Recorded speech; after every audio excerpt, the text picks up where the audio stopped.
Bienvenidos al séptimo ciclo de experiencias en educación a distancia de la Universidad Central de Venezuela. Mi nombre es Edgar del Carpio y conjunto con la profesora Astrid Picto vamos a presentar el siguiente trabajo.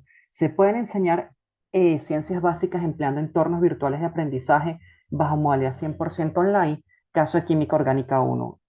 Disculpen, voy a presentarla no en modo presentación porque mi presentación o este trabajo es un poco no estructurado. Yo lo que voy a enseñar son varios recursos para responder esta pregunta y por lo tanto tengo que estar entrando y saliendo de la presentación y al grabar la misma no me permite hacerlo.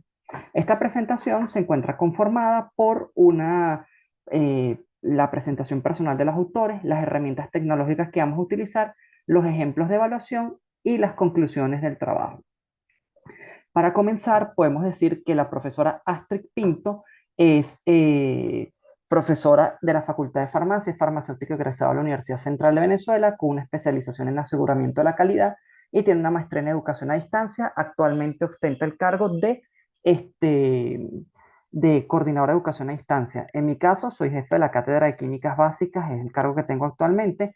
Soy licenciado en Química egresado de la Universidad Central de Venezuela, egresado también del posgrado de la maestría y el doctorado en química en la Universidad Simón Bolívar, con un diplomado en estrategias pedagógicas para una docencia innovadora de SAPRO UCB y tengo estancias de investigación en distintos países del mundo.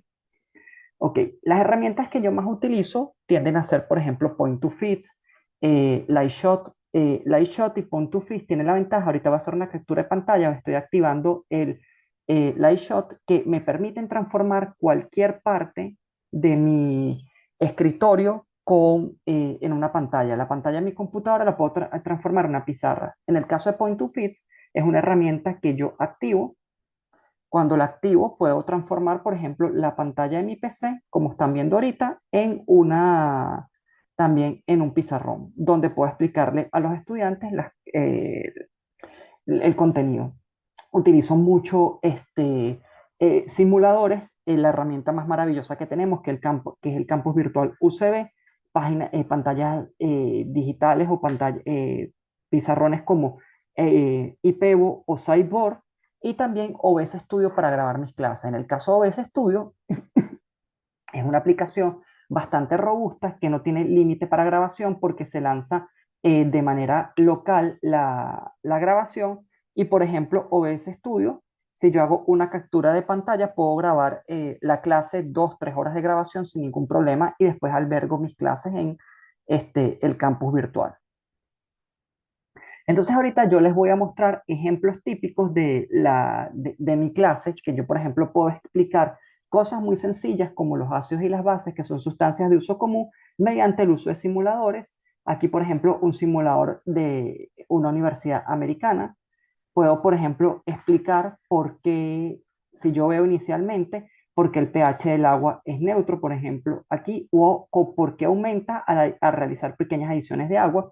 Puedo inclusive intervenir la pantalla ya sea con Point to Fit o con Lightshot y, por ejemplo, explicar el mecanismo de ionización de un determinado ácido, o en este caso estaría con una base, pero puedo explicar el mecanismo de ionización de un ácido. Aquí, por simplicidad, no considero el equilibrio del agua en el medio, pero fíjense, puedo utilizar distintas herramientas.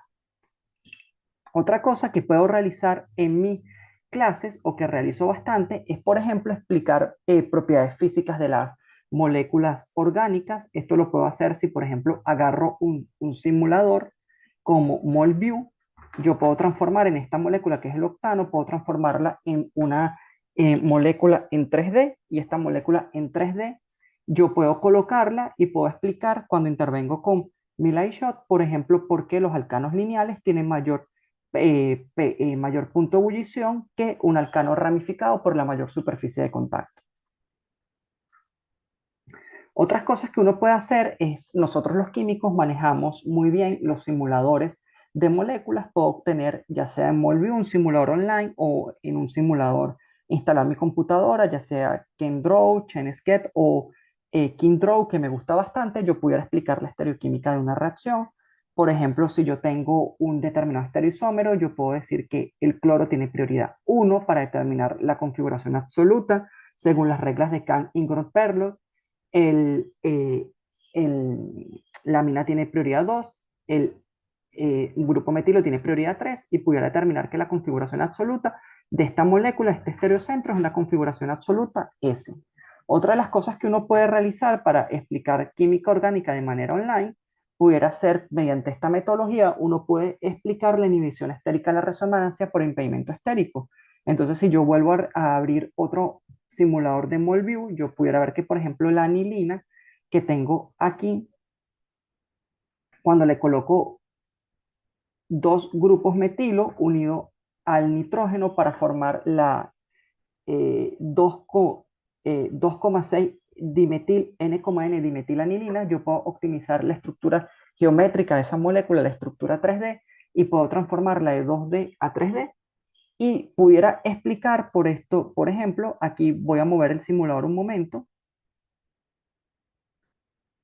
Fíjense, aquí yo pudiera explicar cómo ocurre una inhibición estérica a la resonancia. Inclusive puedo cambiar el color de mi bolígrafo en Lightshot y explicar que, por ejemplo, el orbital P por impedimentos estéricos con el grupo metilo del nitrógeno ya no está paralelo al sistema pi, sino perpendicular y se ocurre pérdida de la resonancia incrementando la basicidad del compuesto. Otros ejemplos que uno puede utilizar, por ejemplo, son los mecanismos de reacción. Fíjense, si yo hago una captura de pantalla aquí con Lightshot, yo pudiera guardar esta imagen, la puedo poner con el nombre de M, y una vez que coloco esa imagen con el nombre de M, puedo abrir una pizarra digital como IPEVO, importar la imagen que tengo con esa pizarra digital.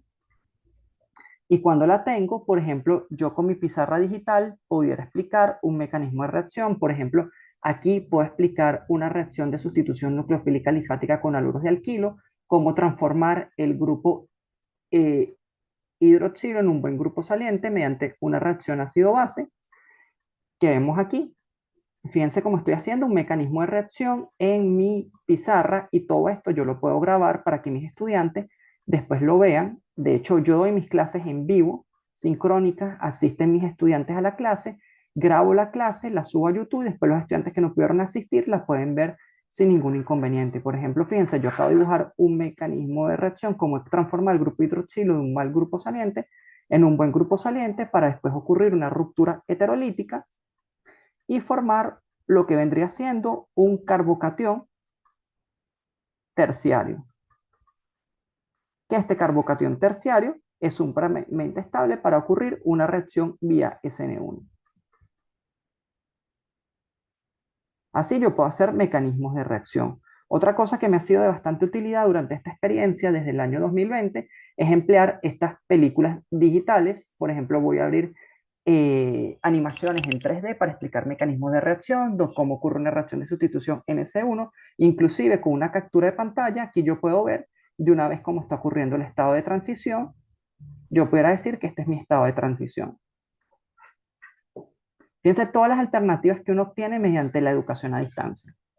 Todo esto, como yo lo dije, yo lo albergo en mi canal en YouTube y mi canal en YouTube me permite que mis estudiantes vean las clases cuantas veces ellos quieran, inclusive se pueden comunicar conmigo.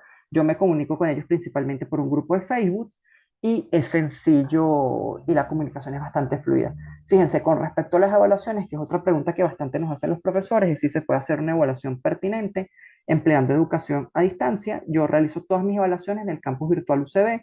Utilizo un banco de preguntas que al menos sea 3 veces las preguntas que estoy haciendo. Por ejemplo, si yo voy a preguntar 10 preguntas, yo por lo menos mínimo tengo entre 10 y, entre 30 y 40 preguntas en mi campus virtual que se seleccionen de manera aleatoria y que se permuten las opciones de respuesta. Esto me ha permitido tener una evaluación pertinente. Por ejemplo, la última evaluación que realicé el 17 de marzo, fíjense, presentaron 44 estudiantes, de los cuales aprobaron 24, reprobaron 20, y ven cómo tengo un comportamiento gaussiano, asegurando que a pesar de que el examen es a distancia, ellos pueden presentar y es una evaluación adecuada que asegura que el estudiante la resuelva de manera individual. Con respecto a la pregunta, ¿se puede enseñar ciencias básicas empleando entornos virtuales de aprendizaje? O sea, una ciencia básica como matemática, físico, química, 100% online. La respuesta a esta pregunta para mí es sí, inclusive voy más allá. Para mí se puede enseñar mejor química bajo entornos 100% virtuales, porque me permite emplear simuladores y hacer experiencias que no puedo ver en el aula de clase, y con las pizarras digitales, inclusive doy mi clase de manera similar a como la estuviera haciendo en clase, pero puedo desarrollar modelos 3D. Bueno, esta ha sido mi breve presentación. Les quiero agradecer. Muchísimas gracias por asistir. Y cualquier duda que ustedes tengan de parte de la profesora Astrid Pinto y mi persona, estamos dispuestos a responderla. Y gracias por su atención. Y espero que esta presentación sirva para motivar a otros profesores a perder el miedo y a enseñar ciencias básicas bajo modalidad online. Muchísimas gracias por su atención.